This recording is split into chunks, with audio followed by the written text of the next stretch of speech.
but I didn't know what was Islam. And I didn't know who was the Prophet Muhammad, peace be upon him, until I arrived in Jeddah, Saudi Arabia, about 6 years ago now.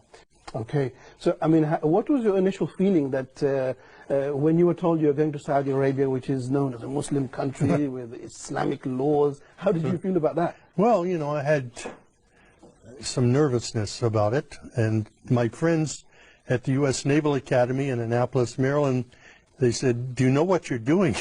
You're putting yourself in harm's way. You're going to get kidnapped, somebody's going to cut your throat. So when I arrived in Saudi Arabia, I was scared to death. I didn't know quite what to expect. But when I left the United States, I said, God, my mind is open. I don't know what is Islam. SubhanAllah. I've never been in an Islamic country before. And I don't know about the Prophet Muhammad, peace be upon him, but show me what is truth and what is not truth. And looking, nothing happened. People were coming out of their houses when they saw me, inviting me into their homes for tea and coffee. SubhanAllah, the exact opposite. Incredible. This was not what I expected. Wow. I had been in countries all over the world. I studied in Taiwan, in Russia, and different places, but never in my life have I been in any country that respected me as much as an American and even as a Christian as Saudi Arabia. Wow. SubhanAllah, showing the manners of Islam even in our daily lives. Well, finally, I walked to the mosque and I knocked on the door and I said, my name is Sam. I'm a Christian from the United States. Is it okay if I come inside? And the Muaddin, Shafiq Zubair, he hugged me, wow, and he said, please, come in. And I sat there for 3 days in the back of the mosque, looking and observing and watching people pray. And then I asked Shafiq, can you teach me to pray like a Muslim? And he taught me the first surah of the Quran, Alhamdulillahi Rabbil Alameen. It was such a blessing. I was memorizing only sounds, but then I would look and I would try to figure out what each sound meant, what each word meant. And as I studied it, I saw Ar-Rahman Ar-Rahim, grace and mercy, forgiveness of sins. Wow. My life was transformed immediately. It was the love of God and the love of the Muslims around me that drew me to Islam. Excellent. And I received a card that I was an official Muslim.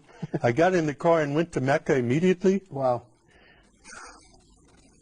And when I saw the Kaaba for the first time and fell on my knees and my face in prayer, it was there that I was just filled with God's Spirit and understood the love of Islam, the mercy of Islam for people everywhere. SubhanAllah.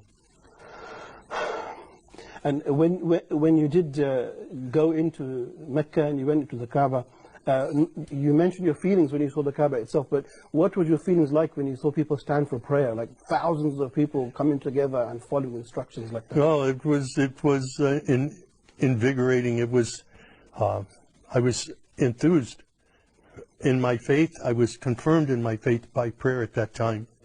And it was the first time for me to kneel and pray with other Muslims.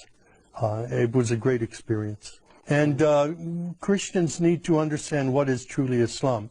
I was totally misled by what I saw in news reports in the West before I came to Saudi Arabia. But when I hear the Quran recited, it's miraculous. It's transforming. And I'm very grateful now to be a part of a historic faith that is known for its mercy and not its violence, which is mischaracterized by Western media. Of course, of course. The first Ramadan was difficult for me. 30 days, sunrise to sunset, no food, no water. My body went through a period of shock. But the next year was easier, the next year was much easier, and now I look forward to Ramadan when I can, fast and worship God in this very important way. Excellent. And not just the fasting, but also the atmosphere in Ramadan. Yeah. Like Muslims coming out, praying together, sitting together, and how does that feel? Oh, it's incredible. It's like a family time within our mosque.